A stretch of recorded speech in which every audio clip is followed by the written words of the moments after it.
everyone. I'm really sorry about the last... God, it's been like 2 months since my last video. But for that, I'm giving you count them, two videos. The first one is some ideas on some upcoming or games that I would like to see upcoming. And then the second one is my thoughts on Android Q and the new Pixel design. So, with that, let's get started with our first game. Just a really quick one here first. Doom Eternal. In the last game, the glory kills, the things where you press the analog stick and it did a really quick, really brutal kill. A lot of people said that they were getting a little old by the end, even though they were very quick. So here's my idea. Put a glory kill for wherever the player is aiming. So like if they're aiming at the head, the Doom guy like thrusts his gun into their jaw and pulls the trigger. Or if they're aiming at the stomach, the Doom guy just rips them apart. Or the leg or whatever. Get crazy with it. I think that's a really cool idea. And all of this is free. Bethesda, you can have this.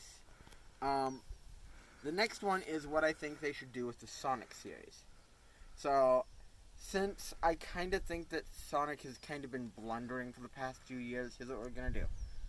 Another reboot. Hold on, guys, hold on. I know this has had one reboot already, but I think that you'll like this. Start at Green Hill Zone 3D. Sonic goes down the path. Actually, first off, let's cut a few things out. There's no boosters. There's no jump pads. There's no bounce pads. Anything like that. The player controls Sonic now.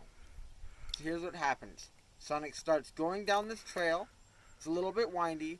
And whenever the player pushes down on a button, Sonic starts to gain momentum.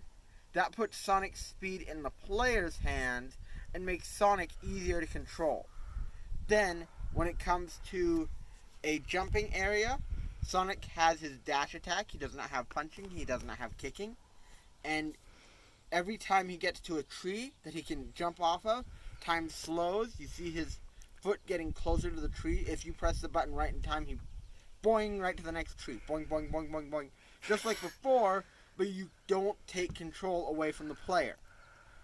Then when it comes to the enemies, same thing as usual. Jump, pounce, jump, pounce. You can have that be very easy way to get across ledges.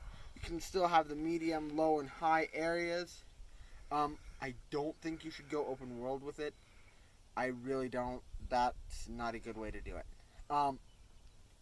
And then, if you get enough momentum and you press another button, Sonic goes into a rolling. And you could have certain enemies that are good for pounces, does another homing attacks. Or you could have some enemies that are only vulnerable to spin dashing.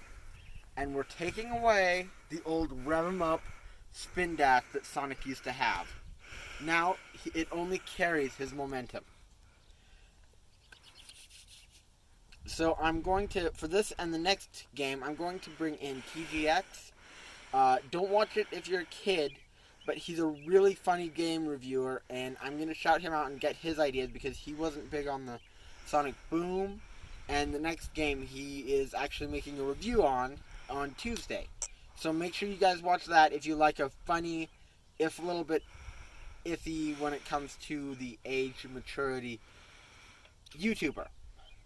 The next thing is something that I just wish that Square Enix would do. I don't know if they still own the IP anymore, if Sony just has it kicking around, whatever. I would like to see a remake of Legend of the Dragoon. So, what do we do with Legend of the Dragoon? First off, the main, not really the world, the structure of the world itself stays the same. That's, I guess, the same as any remaster. Second off, take monsters out of the map areas. Make the map areas between the major areas of the game more of a resting area. Place to collect the thoughts and learn stuff. You could even make it more of an open, not open world, but just kind of an open path between levels if you wanted. But just take the monsters out of it and give it more of a scenic calming after the bigger battles of the series. Secondly, don't change the combat system. Really don't. Keep the squares focusing on each other. Keep all of that. Keep the additions. That's a really good way to do it. That's what Paper Mario and South Park do now, and they don't do it as well as Legend of the Dragoon did, with different attacks and stuff like that. But here's what I think you should do. I think you should change the choreography of it, so that when the squares align, you can see that not only are the squares aligned, that character that you're attacking is open for that perfect attack. Or when they're blocking, you know that you have to push circle, as well as the flash of the red shield, you can see that they're in the perfect stance to block you. Make it more of an artful fencing sort of deal. And then finally, make the Dragoons a little bit more useful.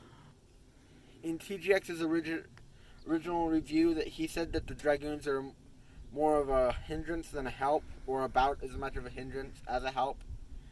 And these are things that you want to use, and it's a bit of a pity because the wheel attack that they have right now, it never changes, it never grows, and it's really hard to get perfectly, which is fine, but it should also progress with the player's skill like the additions do. Again, I welcome any ideas or changes that you guys suggest. I'm going to again plug TGX. If you have any ideas, man, let me know. And I will see you guys later today. Thank you. Bye.